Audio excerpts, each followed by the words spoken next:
Olá! Na aula de hoje vamos falar da álgebra relacional. Vamos lembrar em que ponto estamos. Nós sabemos que um modelo relacional é um modelo de tabelas. O domínio é o conjunto de valores possíveis para os atributos, as colunas das nossas linhas, as nossas tuplas. E a chave são os atributos que identificam as linhas. Ficar sempre com essas palavras na cabeça. Relação ou tabela, domínio, conjunto de valores, tupla, linha, atributo, coluna, chave, identificador. Também devemos lembrar para que servem os bancos de dados. Até agora, nós falamos de colocar os dados em tabelas. Mas não adianta colocar se nós não vamos consultá-los. Porém, para consultá-los, precisamos de uma linguagem de consulta. Na aula de hoje, vamos falar da álgebra relacional, que é uma linguagem de consulta formal, teórica, matemática, que permite que a gente entenda o que as linguagens de consulta que encontramos no mundo real, na prática, podem fazer.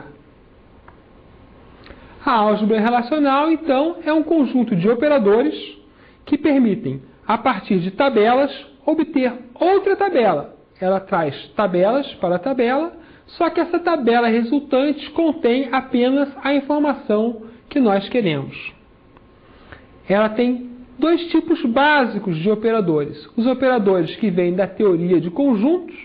Vamos lembrar que uma relação é um conjunto de tuplas, uma tabela é um conjunto de linhas, e as operações que só podem ser imaginadas no modelo relacional. São as operações relacionais. Além disso, por necessidade, por hábito, nós temos uma operação de programação que dá um nome ao nosso resultado quando queremos. Então, aqueles operadores podem ser mostrados com alguns gráficos. Imagina que aquela grade mostra a nossa tabela. Nós temos a seleção, que escolhe algumas linhas, a projeção, que escolhe algumas colunas, o produto, que multiplica colunas, a união, que junta tabelas, a interseção, que vê o que há de comum entre duas tabelas, a diferença, que faz operação de menos, né? Subtrai uma tabela da outra, e duas operações mais confusas, a junção e a divisão, que nós vamos ver mais tarde. Durante o nosso curso, nós vamos usar um problema clássico da área de bancos de dados. É o problema das partes e fornecedores. Nesse problema, nós temos três tabelas. A primeira tabela é a tabela de fornecedores, onde eles têm um número de identificação, um nome, um status e uma cidade onde eles estão. Veja que eu chamei o nome de nome F. Por que nome F? Para separar do nome das outras entidades. O status seria uma qualidade do fornecedor. No projetos, nós temos os projetos que a empresa estaria envolvida. Nós também temos um número para o projeto, um nome e uma cidade. Também nas partes, nós temos um número da parte, o nome da parte, a cor da parte, o peso da parte em gramas e a cidade que precisa daquela parte. Finalmente, nós temos os pedidos. Os pedidos indicam um fornecedor para um projeto fornecendo uma parte específica e a quantidade pedida. A primeira operação que nós vamos ver é a operação de união, que retorna uma tabela que contém as linhas de quaisquer das duas tabelas operadas. Ou seja, uma relação consistindo das tuplas aparecendo em quaisquer das relações especificadas. Ela junta tabelas, bota uma debaixo da outra, basicamente. Temos uma notação A união B, usada por alguns autores, ou a própria notação matemática com esse símbolo da união, A união B. Um exemplo, eu tenho duas tabelas de fornecedores, a fornecedores A e a fornecedores B, e eu quero fazer a união. Eu simplesmente copio as linhas para baixo. Nessa união acontece uma característica. As linhas repetidas são eliminadas. Por quê? Porque uma relação é um conjunto, e um conjunto não contém objetos repetidos. Então, o fornecedor número 5, a Aline, aparece nas duas relações, A e B, porém, só aparece uma vez na relação, na tabela fornecedores resultante. A próxima operação é a interseção. Retorna uma relação consistindo de todas as tuplas que aparecem simultaneamente em duas relações especificadas. A notação é a palavra intersection ou o símbolo matemático de interseção. O exemplo vai recair justamente na Aline, né? Se eu tenho fornecedores A e fornecedores B e quero saber a interseção, são apenas as linhas que aparecem nas duas tabelas, ou seja, o fornecedor Aline, o fornecedor número 5. A diferença é a subtração. Uma característica importante é entender que nós subtraímos a interseção. Não nos interessam os objetos que aparecem na outra tabela, mas não aparecem na tabela que está sendo subtraída. A notação é A mais B ou A menos B, igual na matemática. Novamente, a linha do fornecedor Aline é a chave para o negócio. Na tabela 1 eu tenho Selma, João e Aline. Na tabela B eu tenho Branco, Carlos e Aline. A menos B, Selma e João. O que aconteceu com Brancos e Carlos? Não me interessa, porque eles não estão na tabela A. Apenas a Aline está na tabela A e na tabela B e foi subtraída, então, para obter o resultado final. Finalmente, nós temos a noção de produto. O produto é o produto cartesiano da teoria dos conjuntos. Então, se eu tenho A, B e C em um conjunto, X, Y no outro, o meu conjunto resultante vai ser A com X, A com Y, B com X, B com Y, C com X, C com Y. A notação A times B ou A, produto cartesiano de B. Simbologia igual a da matemática, igual a da teoria dos conjuntos. E, finalmente, o nosso exemplo. Por aqui eu vou usar tabelas menores, senão não ia conseguir fazer um exemplo utilizável. Eu tenho uma tabela de pessoas apenas com o nome das pessoas. E uma tabela cidade apenas com o nome da cidade. Nesse caso, as tabelas poderiam ter várias colunas, mas é mais fácil de entender com uma coluna só. Então, eu tenho a tabela resultante pessoas, produto, cidades, que contém para cada pessoa, coloquei em ordem alfabética para ficar mais fácil, todas as cidades encontradas na segunda cidade. Então, as pessoas são Selma, Selma com Rio de Janeiro, Selma com Porto Alegre, Selma com Niterói, Selma com São Paulo. João vai aparecer lá. A ordem mudou? Lembrem sempre, a ordem não é importante em uma tabela. Uma relação é um conjunto, e conjuntos não têm ordem. Agora, passamos para os operadores relacionais, próprios dos modelos relacionais. O primeiro operador é a seleção, ou restrição, que era o seu nome original. A seleção permite que eu escolha na tabela as linhas que me interessam, ou seja, selecione um conjunto de tuplas que satisfazem uma condição lógica, que para cada linha eu vou dizer se ela é verdadeira ou se é falsa. A notação é A, que é o nome de uma tabela, o é X, que é uma coluna, um operador Y. Ou uma notação matemática bem mais complexa, onde ao símbolo de seleção aparece embaixo a operação lógica e o nome da tabela. Um exemplo, e aí fica tudo mais fácil. Eu quero os fornecedores da cidade do Rio de Janeiro. Fornecedores, o nome da tabela, cidade igual a Rio de Janeiro. Eu tenho aqui minha tabela com vários fornecedores. Quando eu aplico o operador de seleção ou de restrição, eu fico com apenas 2 fornecedores. A outra forma que podemos usar é um comparativo entre tabelas. Por exemplo, na tabela pedidos, eu quero os pedidos onde o número do fornecedor é igual ao número da parte. Essa consulta não faz muito sentido, mas é um exemplo válido nos nossos dados. Então eu tenho todos os meus pedidos e a resposta aparecem apenas os pedidos onde as duas colunas têm o mesmo valor. Além disso, eu não preciso usar só igual. Eu posso usar, por exemplo, maior. Ou seja, pedidos onde a quantidade é maior que 500. Eu posso usar qualquer operador lógico da matemática. Então eu tenho aqui as mesmas linhas que eu tinha antes, mas na solução aparecem apenas 4 linhas. As linhas onde a quantidade é maior que 500.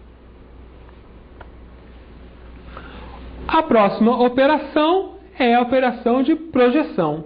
O objetivo dessa operação é me mostrar apenas os atributos da tabela que eu estou interessado.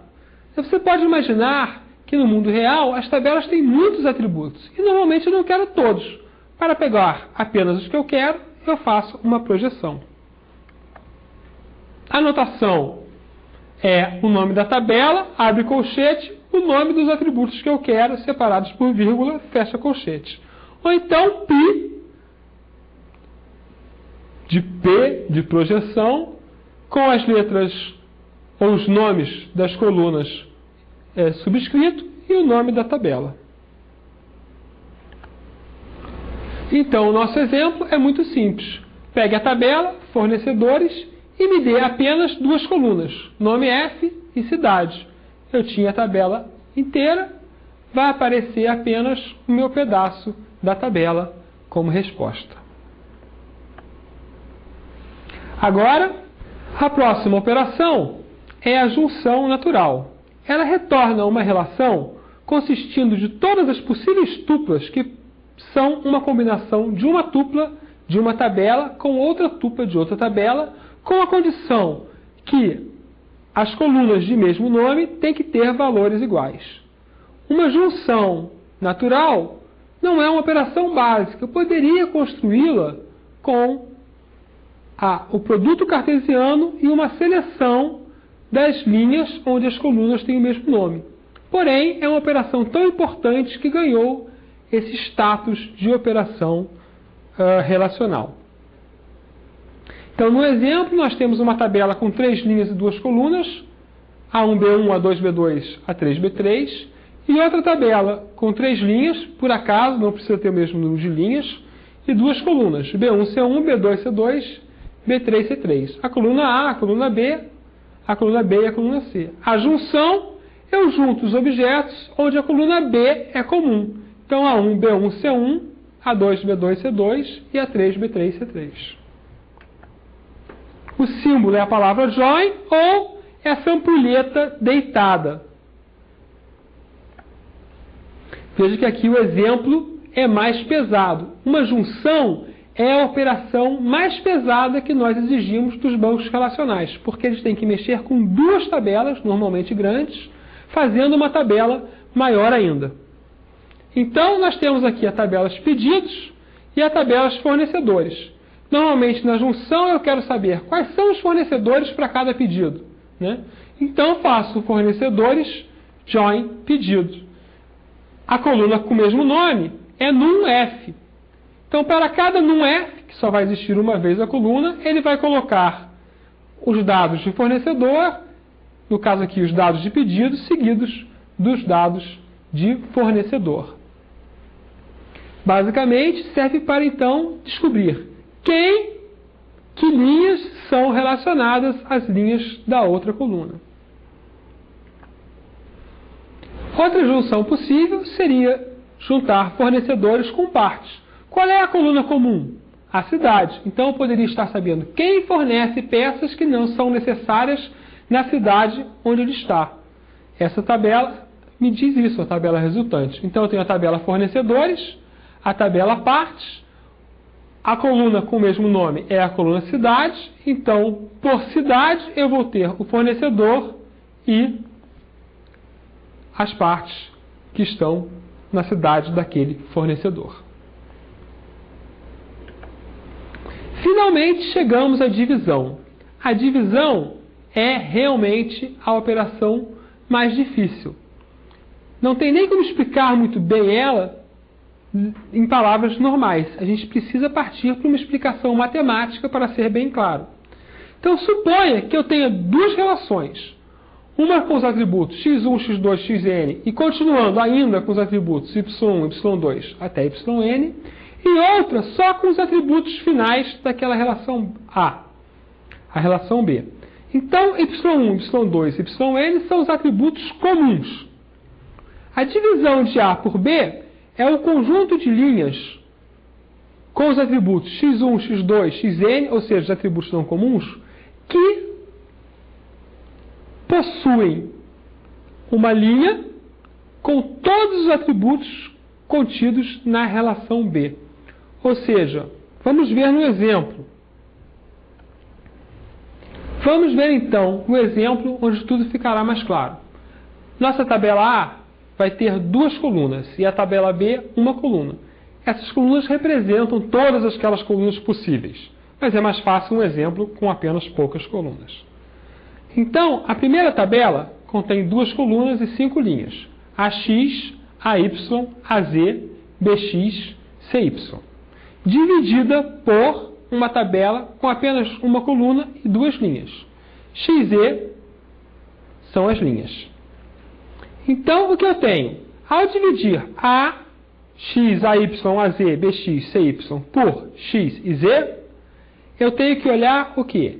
Que valores eu tenho, primeiro, nas colunas não comuns. Então, eu tenho A, B e C. E quais desses valores, então, tem uma linha com cada uma das linhas da segunda tabela? Ora, A com X eu tenho. A com Y não é importante. Igual a subtração, não interessa. A com Z eu tenho. Então, A está no resultado da divisão. B, eu tenho B com X, mas não tenho B com Z. Então, B não é dividido. B não aparece no resultado. C, eu tenho C com Y. Bom, Y não tem interesse nenhum, não é dividido, não está no resultado. Então, a minha resposta é uma tabela com apenas uma linha, a linha que contém a coluna que tem o valor A. A notação é A divided by B ou A dividido por B, o símbolo da matemática.